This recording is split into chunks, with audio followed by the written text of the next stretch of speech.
Okay, so today we're going to talk about using CPCTC in proofs. This was actually a place where we started for this unit. You need to remember that CPCTC stands for corresponding parts of congruent triangles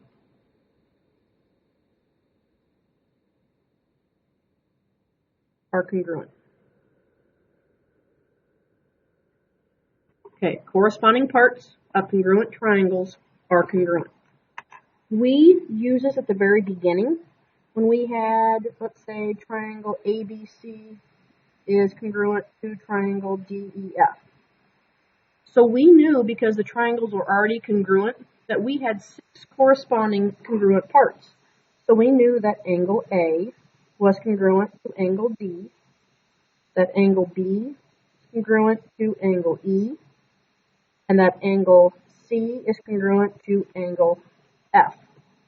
We also know, because of the triangles already being congruent, that we have the sides congruent.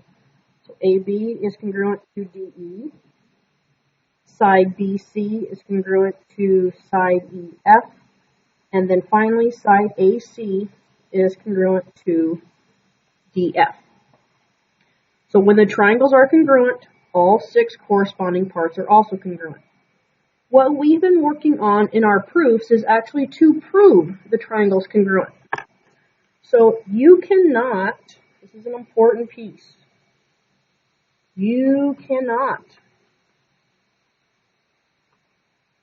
use CPCTC until you have proven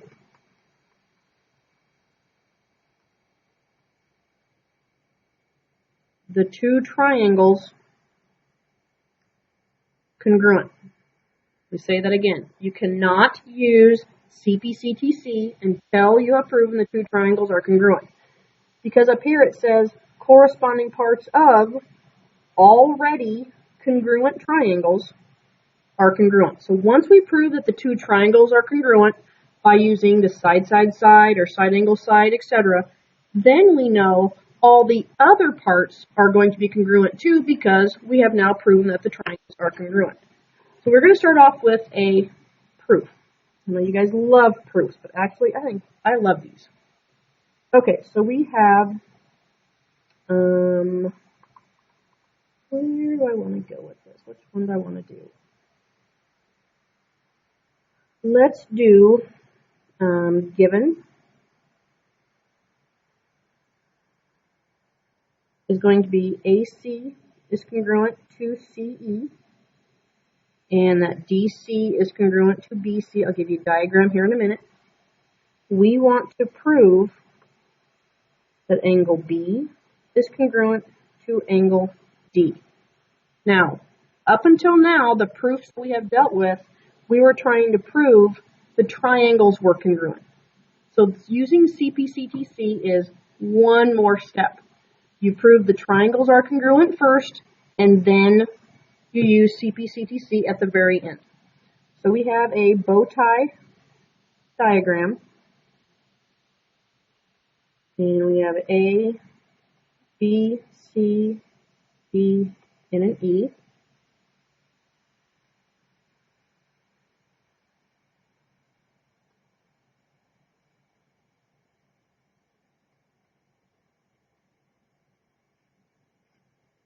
Okay, we'll move the whole proof up. Okay, so I know statement 1, I'm going to use a piece of given.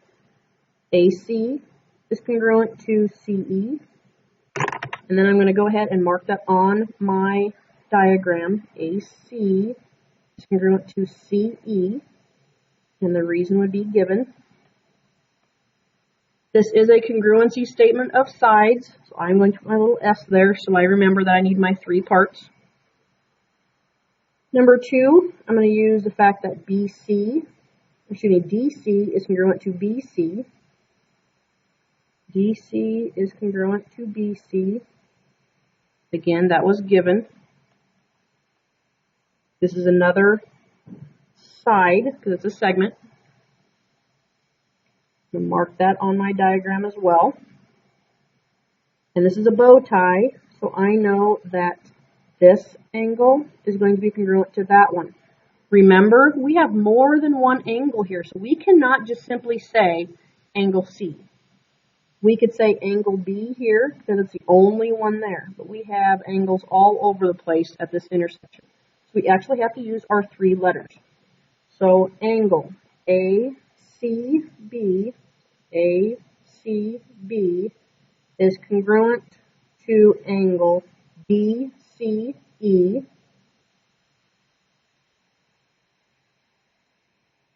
by vertical angles are congruent, and that is an angle. So I'm going to look at my diagram and see what I have. I have this triangle congruent to this one by side, angle, side. So I can say that triangle, I'm going to use ACB, is congruent to triangle. I need to be very careful with this one. ACB. I'm going up the side with 1 tick and going down the side with 2 ticks. I got to do the same thing over here. Go up the side with 1 tick and go down the side with 2 ticks. So notice these are not the same. And I can say that they are congruent by side, angle, side. Now, up until now, that's where we stopped. But we want to prove then that these angles are congruent. That is, like I said, one more step. I know that angle B is congruent to angle D by CPCTC. You're done. If the triangles are congruent, then all the corresponding parts are congruent. Let's do one more proof. Example 2. Trying to find one with more stuff in it.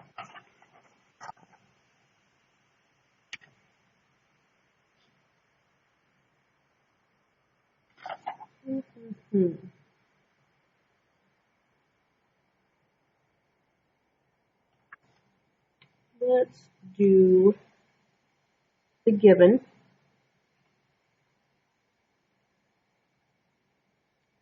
That TU is the perpendicular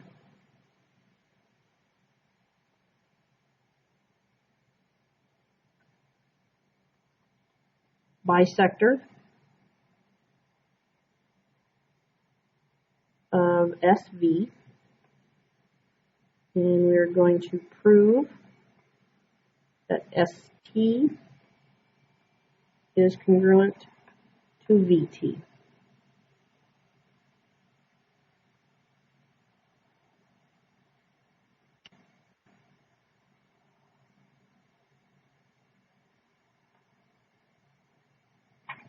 Okay, I'm going to create my columns of statements and reasons.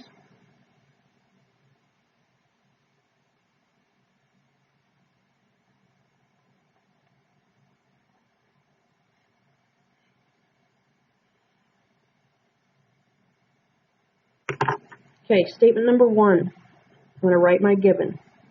TU is the, I'm going to abbreviate, perpendicular bisector of SV. Given. Perpendicular bisector. Now that has 2 different ideas in there. So if TU is the perpendicular bisector of SV, that means 2 things. Not only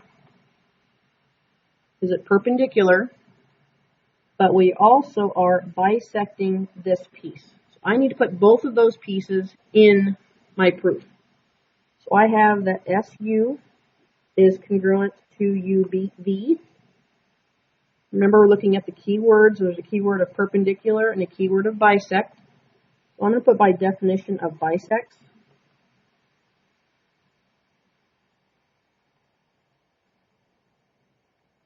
And 3, I'm going to say then that TU is perpendicular to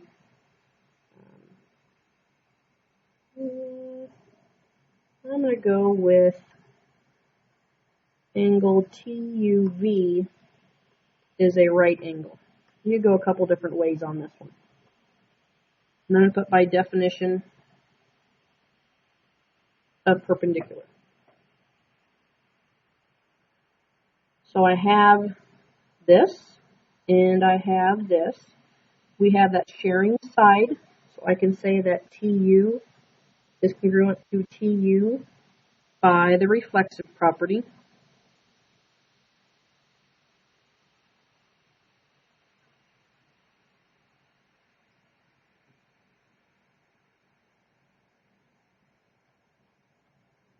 Okay, so if I look at this, most people will, not most, but several people will look at this and say, oh, there's a right triangle, so it has to be HL.